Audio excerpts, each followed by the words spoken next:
Good morning, everyone. This is Royce coming back at you with yet another Ramble video. I do have the fan on, and I apologize for that. I'm really hot. I just got back from the mailbox. It's really muggy outside, and I have a bit of a walk to the mailbox nowadays. It's no longer just an elevator ride down. Anyway,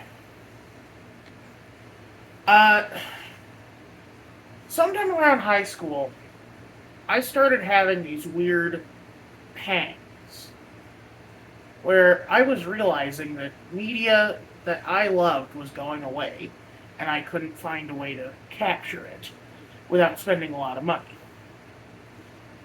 Namely, back then, it was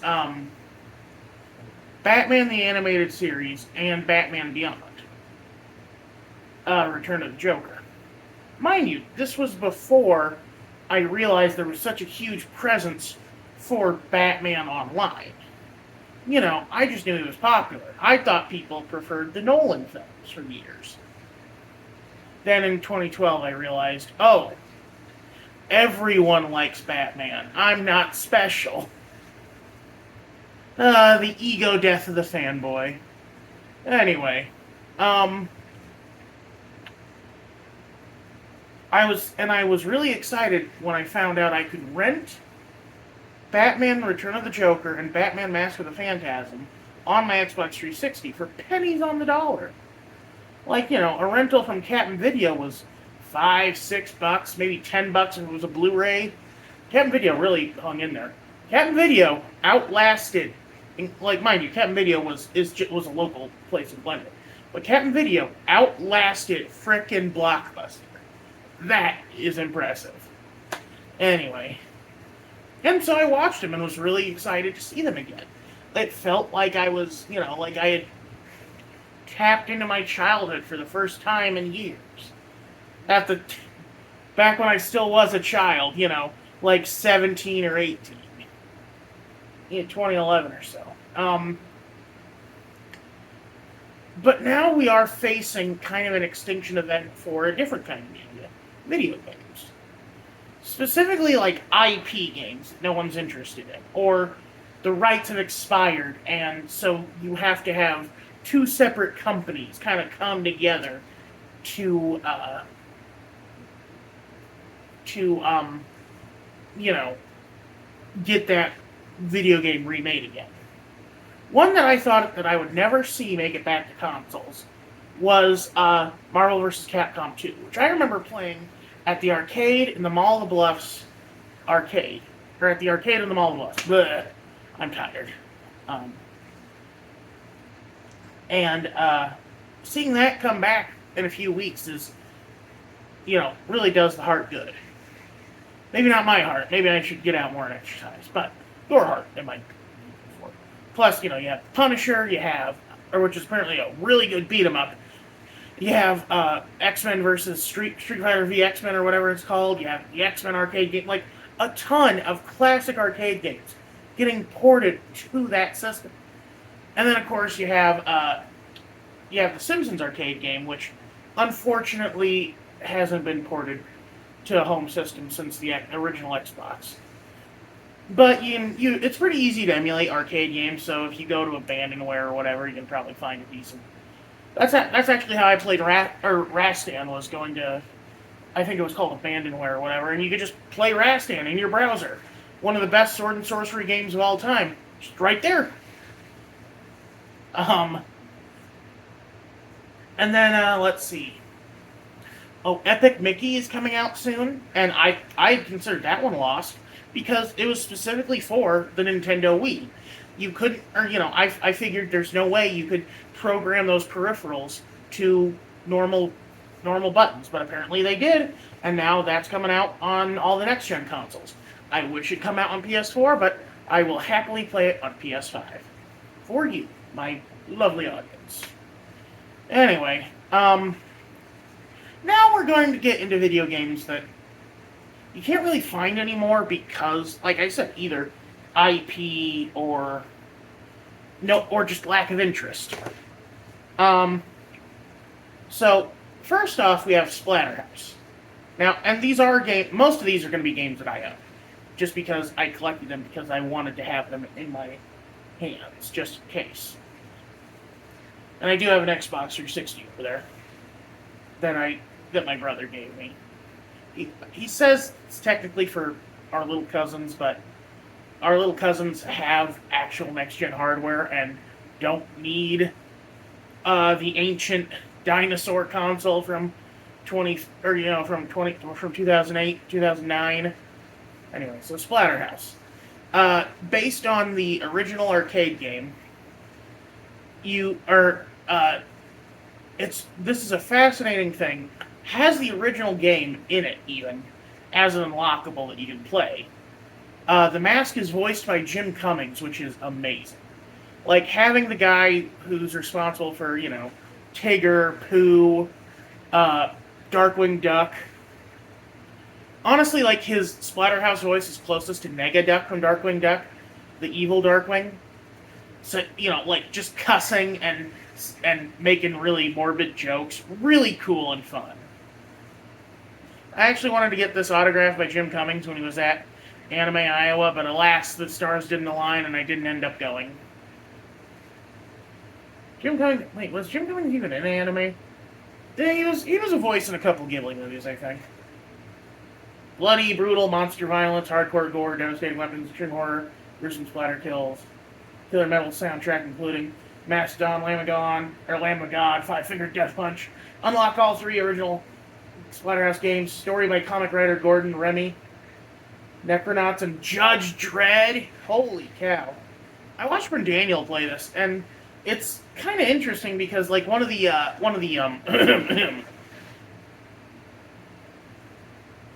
things you can play in it is one of the collectibles you can get in it is nudies of your girlfriend, which is a little weird. Yeah, I'll admit. Anyway. Next up, we have Wolfenstein 2009. I loved this cover so much as a kid. I thought this was what the game was going to be. I thought it was going to be a supernatural horror game where you were fighting ghost Nazis. Alas, that's not how it actually is. It's more of just a first-person shooter with some light supernatural elements. And of course, we all know Wolfenstein got whenever you think of Wolfenstein, you think of, like, the more recent ones where it's a lot blood. Well, I mean, Wolfenstein was always bloody, but and remember the ad campaign for Wolfenstein 2 where they just put "Make America Great Again" by killing Nazis, and just like having guys killing Nazis. You know what they were trying to say. It was still a lot of fun though. Anyway, and in the vein of video games that are have been remade as different IPs entirely, almost, we have the original Prey from 2006. A fascinating thing. So, Prey. So, the modern Prey is about Morgan, I believe their name is, fighting mimics, which are little black slime creatures that turn into coffee cups and stuff. I think like one of the more famous meme images from the game is a coffee cup that just has not a minute on a post. But there and like also like speaking of but like it's interesting because you actually play as a Native American Marine, like a Cherokee Marine. I forget his name. You can see him on the back here. Cool looking dude.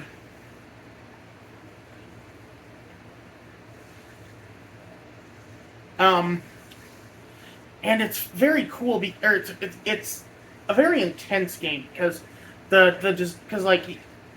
you were abducted. Your girlfriend, and your grandpa are abducted by an alien spaceship, and these aliens are basically like a constant meat grinder.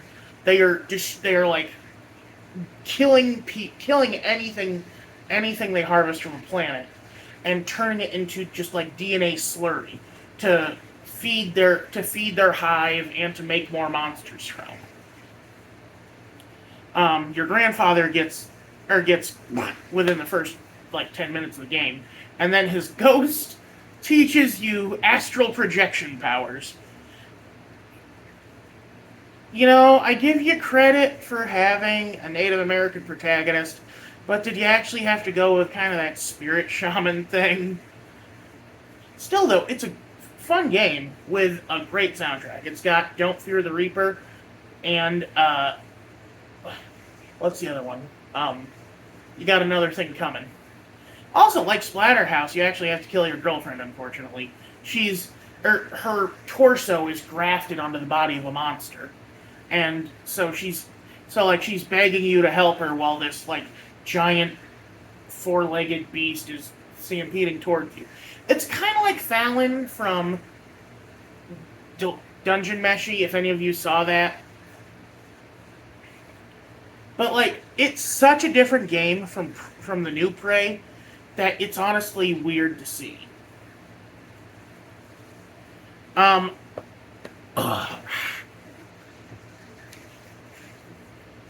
then now for games that haven't been ported that I really wish would be, because I unfortunately don't have access to them right now. There's one specifically I'm thinking of. There might be more. Oh, actually there are two. Wario Land Shake It, which is a fantastic, like, side-scrolling beat-em-up, where you literally wring gold out of enemies as Wario. It is like one of the best, like, some of the best sprite work you will ever see. It is like playing a cartoon. I really liked it, but that was a Wii exclusive. And like I said, getting those Wii peripherals to work on normal consoles, really hard. And then you had Mad World, which was a fantastic game. You had Greg Fruits and John DiMaggio as the narrators, your Greek choir, as it were, playing the hosts of this, like, Running Man style, you know, kill everyone game show.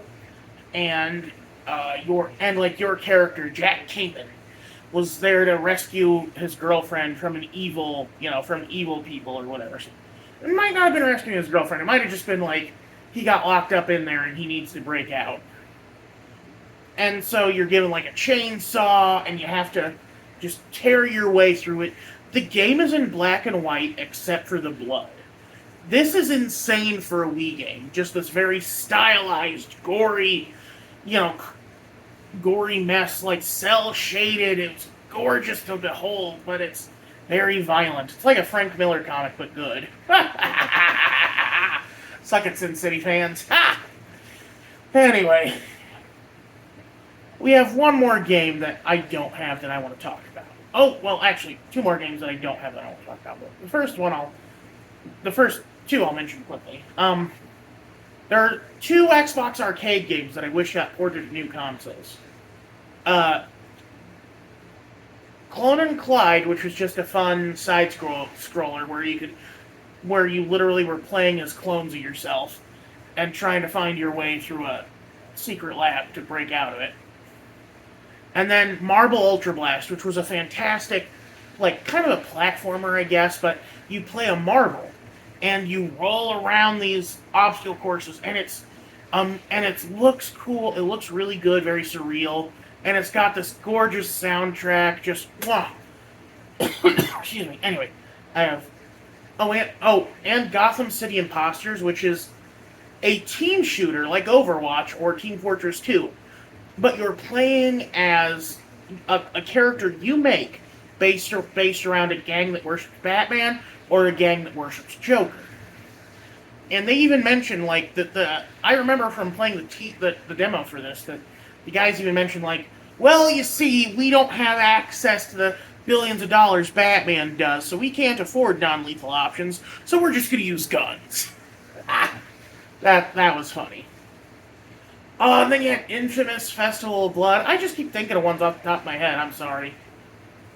Infamous Festival of Blood, where it's set during a Mardi Gras type parade in their New Orleans XP for them, and you play as Cole McGrath, the main character of the first two Infamous games.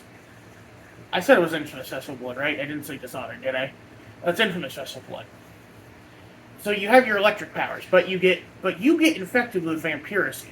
So you turn into a vampire, and you have to like try. And so you, it has the same villain hero system that Infamous 2 does. So like you have to, so you can improve your vampire powers by drinking the blood of the innocent, or you can improve your normal powers by hunting down the vampires who are disguised as humans and stuff. And the main person you're trying to fight is Bloody Mary, not like the canonical, Mary Queen of Scots, but a vampire named who I guess she's kind of like, no, she's not. No, that's Stay Alive, where there's a character based on Elizabeth Bathory. Anyway, well, it's just a fun game with a good style. You're a vampire. You're wielding a cross as your weapon, as your amp weapon. Anyway, there's one more digital-only game that I don't have access to. I'm going to talk about that. But first, let's talk about the IP games that you can't get anymore that I have. We have Activision's Transformers War for Cybertron. I thought this was made by High Moon. I guess not. But this is a great game. It's kind of like how Transformers 1 is a prequel. This is also a prequel. Like you have all these, or like you're playing as all the characters from the game before they got to that point, or before they get to Earth and stuff. But they're already enemies and stuff. So like this shows how, this shows how Megatron met, or meets, or this shows how Megatron meets Starscream. It shows how, Optimus meets the Dinobots. That might be Fall of Cybertron. I can't remember. Just some really fun stuff. And like Soundwave, I think it's supposed to be like a mad scientist who experimented on the Dinobots, Grimsnarl, Grimjaw, whatever that guy's name is. And then we have something that is really rare, and even more rare because of what it said, because of something else on it. Marvel Ultimate Alliance Gold Edition. This includes all the DLC characters that you can't get anymore. So this isn't just rare within the context of rare games. This is rare within the context of this game specifically.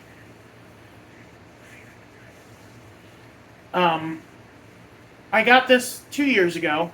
I've had it. I think some of you might remember it from my subscriber special where I compared Popeyes and KFC.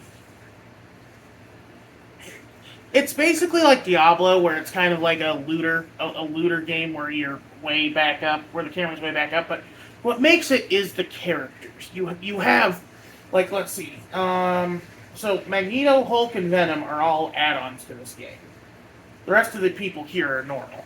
But then you also have, like, you have Doctor Doom, you have Nightcrawler and Jean Grey added in. Just a ton of, and like, the voice acting is great. Obviously you have Steve Bloom, who signed this as the one and only Wolverine. But then also you have a bunch of like famous character actors in it. Like, I can't really go into it right now. I can barely remember half of them, but the one that I'm immediately remembering in my head, John Kassir, the MF and Crypt Keeper, plays Deadpool, and he does amazing. So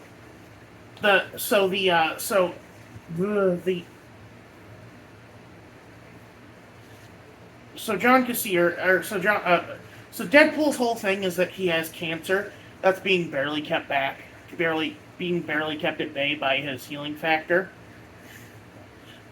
So having kind of that gravelly, like cackly voice makes sense because his lungs and voice box are full of tumors. You know, he would. I don't think he should have the kind of clean cut voice he does in the movies. Although I do love Ryan Reynolds and Deadpool Wolverine is really good. You should go see it. And the final one of my collection, something that just came, the thing that inspired this video, a game so rare, even just this copy without the actual box or manual is not extremely, but kind of pricey. Spider-Man Shattered Dimensions. Before Into the Spider-Verse, we had Spider-Man Shattered Dimensions. You play as three variants of Peter Parker and Spider-Man 2099, Miguel Ferreira, going through their worlds, trying to fight, the people within it. So you have Spider-Man Noir fighting Hammerhead, who's like this gangster with a reinforced skull, making a literal hammerhead. And then you have normal Spider-Man in the jungle trying to fight Kraven the Hunter, played again by Jim Cummings. Haha. You have Spider-Man, or you have, I believe, Ultimate Spider-Man with the symbiote fighting Deadpool on some kind of Hydra oil rig or something. So that's really cool, and I think that's actually one of the first appearances of Deadpool's most famous voice actor, Nolan North, as the Merc with the Mouth. In fact, he actually plays Deadpool in both the Deadpool video game, he plays Deadpool in that Midnight Suns game that came out a little bit ago, and he plays Deadpool in Marvel Ultimate Alliance 3, which was a Wii exclusive, or a Switch exclusive. And these are all just really fun games that you should try sometime. Let's see. Oh, and then I forget the villain Miguel was fighting. It also has Madam Web in it, and she's kind of explains it all to everyone. And then, of course, the final game I want to spotlight, the game that I don't have anymore that I wish I did. In fact, originally there were two games like this. The first one was Ghostbusters, the video game, the more recent one. But that actually did get a re-release recently, so it doesn't count anymore. But that's pretty good as well. It's got the entire original cast. It even has Max von Sydow back as Vigo the Carpathian. He would wear you like pets. But no, the game that I wish I could play again but can't. Legend of Korra by, I believe it's Deep Silver. One of the most iconic video game makers, one of the most fan favorite video game makers of all time. Deep Silver's games are well loved. I think they made Transformers Devastation. I think they made Saints Row 4. They do really good work. And this was a really cool beat 'em up where you're playing as Korra and you can unlock all your elemental powers. People call it the only good Avatar game, starring my favorite Avatar. And you can't play it anymore because they lost the license, because Viacom or Paramount or whoever is so stingy with it. I hope I'm proven wrong. I hope that suddenly they're like, oh hey, we are actually going to make a new release of this game. But you know why it's so impossible to find anymore? Because like PT, it was digital only. You can't get a physical copy of this game as much as you want to. And I used to have a physical copy of the game, or a digital copy of the game, but alas, I lost access to that account, and now that Xbox got destroyed. Well, I actually do have the memory unit for it, but now it's I can't do the thing I want to do anymore. I would love to boot that game up and play the game. It's got the entire voice cast in it. Ah, well. Thank you for joining me down this walk down memory lane. I hope you could hear me over the fan.